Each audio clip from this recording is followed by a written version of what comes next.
তুমি যদি বলো তোমার পায়ে ধরতে, আমি পায়ে ধরতে রাজি। তুমি যদি বলো তোমারে জড়িয়ে ধরে কাঁদতে, আমি কাঁদতে রাজি। তুমি বলো কেন আল্লাহর সাথে রাগ করলা? কেন আল্লাহর সাথে রাগ করলা?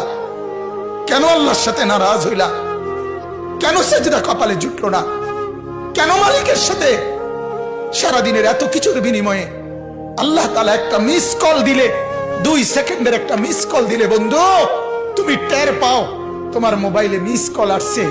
এত বড় মসজিদে 6টা মাইকের হরন দিয়া আল্লাহু আকবার বলে তোমারে ডাক দেয়, তোমার একটা বারও কানে লাগে না, বিবেকে লাগে না। তোর মতো সত্য ডাকাত, তোর মতো পাষাণ বেটার কে হইতে পারে? বেটা কথা বলেন না কেন? তুই ডাকাত, কত বড় ডাকাত। ওয়ায়াউমা তাকুমুস সাআতু ইউবলিসুল মুজরিমুন। আল্লাহ তাআলা বলেন যখন হাসরের মাঠ কায়েম হবে, হাসরের মাঠ যখন কায়েম হবে, নাফরমানরা, পাপীরা